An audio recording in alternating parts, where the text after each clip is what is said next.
How do we take a dusty medieval manuscript written in a charmingly obscure dialect and recreate one of the most delightfully complex dances of the Middle Ages and Renaissance? Watch on and find out.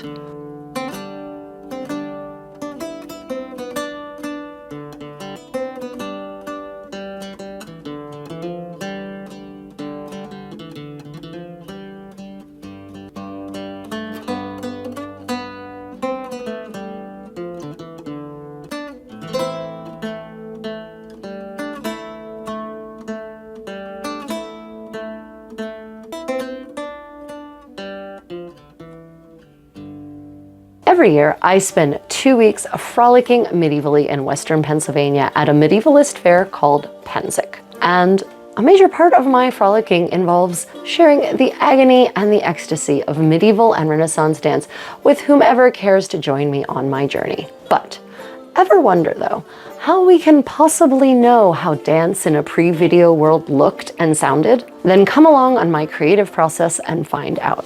Reconstructing a medieval dance is akin to preparing a recipe written in an antiquated form of a language, a recipe for a dish that you have never seen or eaten, and whose ingredients are wholly unfamiliar to you. What do each of the words actually mean? How much fundamental information is assumed to be common knowledge? How should it actually taste and feel and smell? People who redact medieval recipes will understand exactly whereof I speak. You see, like that hypothetical foreign recipe, medieval dance instructions assume a great deal of fundamental repertory experience on the part of the reader. These manuals assume, in essence, that you are a 15th century person who already knows the basics of this key societal activity. They do not waste precious parchment on crucial details such as how to precisely perform each step unit, how and where to place the weight on which part of your foot, etc. The earliest dance manuals are instead much more concerned with getting the author of the manual hired by the local prince as the court's dance master. They therefore read not like a prosaic set of instructions, but rather like a great Homeric ode declaiming the heavenly geometry and harmony that is Terpsichore's art, which leaves us modern medievalists with a great number of gaps to fill in. So, let me walk you through the process I used to reconstruct a dance called Tesara, an amazingly complex dance that I taught to 10 people and performed this past Pensic. So, I guess I should start with the source for this dance, and for most of the dances that I research, reconstruct, teach, and lead. Tesara comes from the earliest complete European dance manual discovered to date, which means hopefully there might be something else out there, but thus far, this is what we have. Initially composed, most likely in the 1440s, by Domenico da Piacenza. Domenico's treatise features, of course, a dedication and an ode that endeavors to position dance in the most erudite light possible. It then contains a theory section that focuses much more on the mathematics and science of dance than on more pragmatic details such as actual footwork descriptions. And then it provides a series of choreography instructions and music to accompany some of those choreographies, but not all. Tesara, shown here in its original form, is one of these dances. It is referred to as a Ballo in the source that comes with its own piece of music, which is great. So, step one of reconstructing any dance is to read the dance description through all the way, just as one should do with a recipe before cooking, but I know that many of you probably don't do that either. Anyway, thankfully, I can actually read the hand in which this dance was written, and my command of 15th century Italian is sufficient as to be able to understand it, so I can work directly from a facsimile or the scanned copy of the manuscript. However, there are transcriptions and translations of various quality available for those who cannot do that.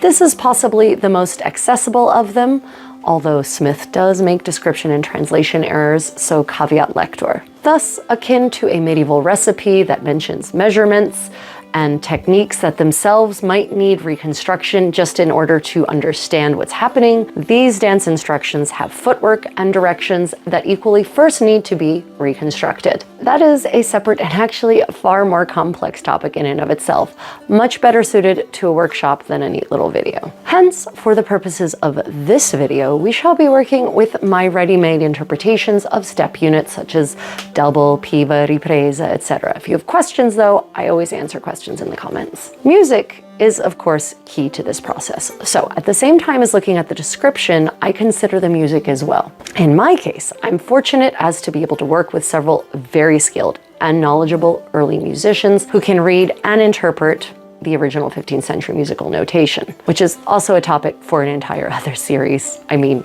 seriously. But in essence, these notes have the following modern values, and the meter is determined by literally counting the amount of notes in each section. So in Reconstructing Tesara, I initially worked with Chris Elms and Caitlin Webb of Gaita Medieval Music, and then more recently with Al Cofrin of Istanpitta. I know many of you know these people and they are amazing individuals. They each independently worked up an arrangement and recording for the music that was, for dance purposes, basically the same. So the piece of music does not seem to pose any serious challenges to comprehension or interpretation. Not always the case, by the way. If you are enjoying this video, please hit the thumbs up and subscribe and the notification bell if you want to know when I launch new things. And if you want to do more to support my work, then consider the super thanks button on YouTube, or maybe becoming a patron on Patreon, which comes with a whole host of perks and extras like access to premium tutorials, multiple hour ones in fact, and discounts on classes. And now back to your regularly scheduled Contessa. Taking this music as a basis, I then turn my attention to the dance itself. The first thing to consider for me as a linguist is actually the name of the dance, because sometimes that can provide clues as to what should happen within said dance. In this case, Tesara is a substantive of the verb tessere, which means to weave in Italian. Now, sometimes the title of a dance has no relevance at all to the dance itself. Often the titles actually represent the name of a popular medieval song to which the dance was choreographed. Things haven't really changed. Popular tune is created, people say we want to dance to it, and thus a dance is born. But in this case, I suspect the name Tesara shall be very relevant indeed. Next, I consider the initial layout of the dancers, and thankfully, these 15th century sources are relatively good at providing those sorts of details. In this case, the manuscript says, the dance Tesara is performed by 6 men and 4 ladies, with 4 of the men and women forming couples holding hands, with 1 of the remaining men going in front and the other behind the set. The 4 couples are separated from one another by 3 good steps, and each couple carries 2 strips of cloth in their hands. Possibly, this is the most detailed setup instructions I've ever encountered for a dance, and yet there are still details that are missing. For instance, which hands are held by the couples? In which hands are the streamers held? Now, in an ideal world that I have never inhabited, it would be great to have 10 actual dancers present to be my guinea pigs, but in my initial reconstruction process, I almost never have access to that many people, at maximum 2.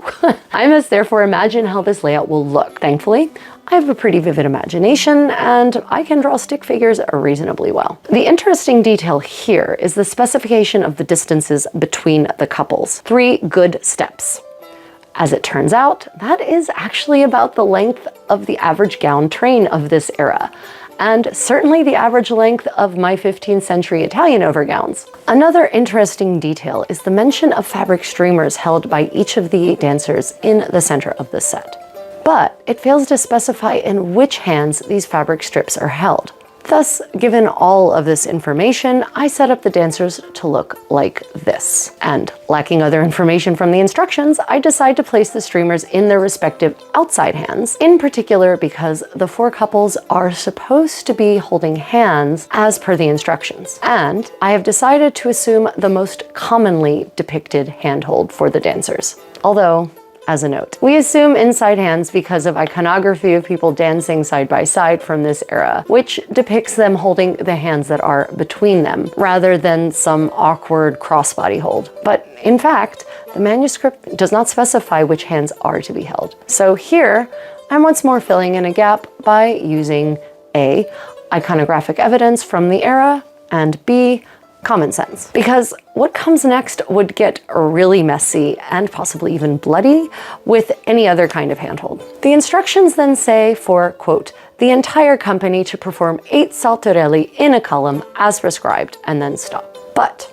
the accompanying music has enough measures for 9 saltarelli. Thus, here is another gap that I must fill in. Very much a choose your own adventure sort of situation. Should I, dear adventurer, A, assume that the manuscript contains an error and really meant 9 saltarelli, B, assume the music is incorrect and should have 8 bars of 6/8 music, C, assume the manuscript and music are correct as is, and have the dancers start at the beginning of the music and rest on the last bar, or D, assume the manuscript and the music are correct as is and have the dancers rest for the first bar of the music, treating it as a sort of introduction, and end the last saltarello with the last measure of the section. Exciting, right? So I decide to go with option D because that makes the most sense to me. There are other set dances from these sources that have an extra bar of music, and some of those instruct the dancers to start with a little movimento. What better way to do that than to take the whole bar of music to prepare gracefully like a flock of birds preparing to take wing?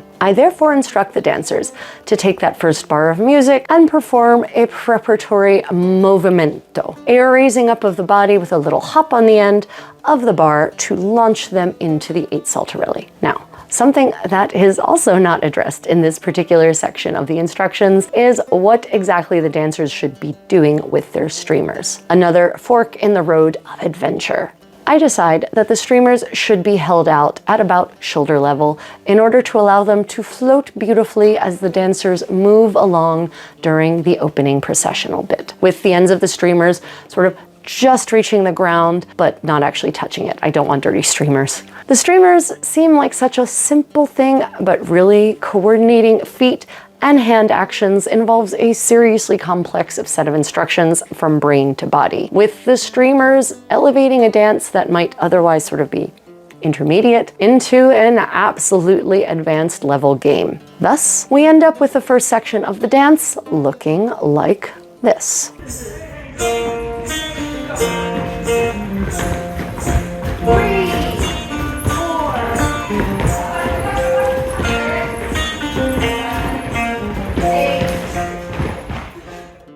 Okay, I'm happy with this first section and how it looks with a little bit of practice. That brings us to a new section of the dance, both musically and choreographically. We have a good start to a nice piece of damask, but there is much terpsichorean fabric left to weave. So stay tuned for the next chapter in this quest to recreate a 600-year-old dance. Have you reconstructed historical dances? What sort of considerations do you take into account?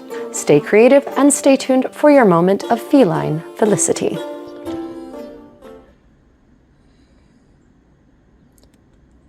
Baby.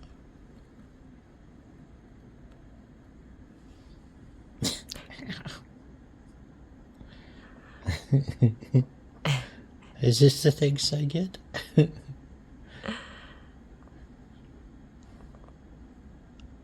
now he's purring.